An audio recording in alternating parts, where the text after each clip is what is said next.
കാട്ടാന ആക്രമണത്തിൽ ദമ്പതികൾക്ക് പരിക്ക്. കോഴിക്കോട് കാവലുംപാറ സ്വദേശി തങ്കച്ചൻ, ഭാര്യ ആനി എന്നിവർക്കാണ് പരിക്കേറ്റത്. വീടിന് സമീപത്ത് വെച്ചായിരുന്നു ആക്രമണം.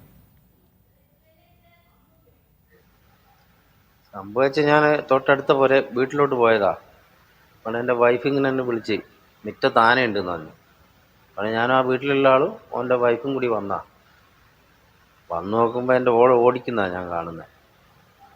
അത് ഓളെ രക്ഷിക്കാൻ ഞങ്ങൾ ബഹളം വെച്ച് അവിടെ ആന എന്നെക്കുള്ളത് ഓടി.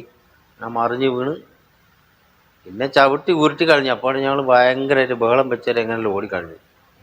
കുട്ടിയാനായതുകൊണ്ട് രക്ഷപ്പെട്ടെ. നമ്മൾ സ്ഥിരമായിട്ട് അവിടെ ആന ഇറങ്ങുന്നതാ.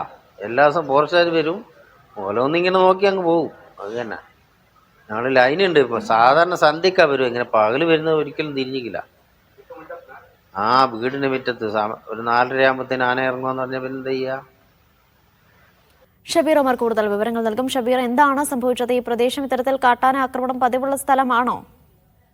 അനിഷ, കോഴിക്കോട് കാവിലമ്പാറ പഞ്ചായത്തിലെ കരിങ്ങാടാണ് ഈ കാട്ടാന ആക്രമണം ഉണ്ടായത്. ഇന്ന് വൈകിട്ട് 4:30 കൂടിയാണ് വീട്ടുമുറ്റത്ത് ഈ ഇപ്പോൾ സംസാരിച്ച കരിങ്ങാട് മുട്ടിച്ചിറ സ്വദേശിയായിട്ടുള്ള തങ്കച്ചന്റെ വീട്ടുമുറ്റത്ത് കാട്ടാന എത്തിയത്.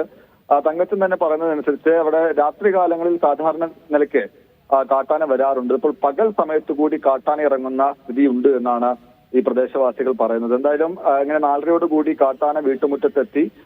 തങ്കച്ചന്റെ ഭാര്യ ആനി തൊട്ടടുത്തുള്ള വീട്ടിലുള്ള തങ്കച്ചനെ വിവരം അറിയിച്ചു. ഇവരെത്തുമ്പോഴേക്കും ആനിയെ ഓടിക്കുകയായിരുന്നു. പിന്നാലെ ഈ തങ്കച്ചൻ കൂടി ഓടുന്നതിനിടെ ഈ കാട്ടാന തങ്കച്ചനെ ആക്രമിച്ചു എന്നാണ് തങ്കച്ചൻ പറയുന്നത്. കുട്ടിയാന ആയതുകൊണ്ട് മാത്രമാണ് ജീവൻ തിരിച്ചു കിട്ടിയത്. ഒപ്പം തന്നെ അയൽവാസികൾ ഉൾപ്പെടെ ഈ ആനയെ തുരത്താനുള്ള ശ്രമങ്ങളും ഈ ആക്രമണ സമയത്ത് നടത്തിയിരുന്നു. അതിനാൽ മാത്രമാണ് ജീവൻ തിരിച്ചു കിട്ടിയതെന്നാണ് തങ്കച്ചൻ പറയുന്നത്. എന്തായാലും പ്രദേശത്ത് സ്ഥിരമായി കാട്ടാന ഇറങ്ങുന്ന സ്ഥലമാണ് ഈ പഞ്ചായത്ത് തന്നെ. കഴിഞ്ഞ ആഴ്ചയും ഇതേ പഞ്ചായത്തിൽ കാട്ടാന ആക്രമണം ഉണ്ടായിരുന്നു.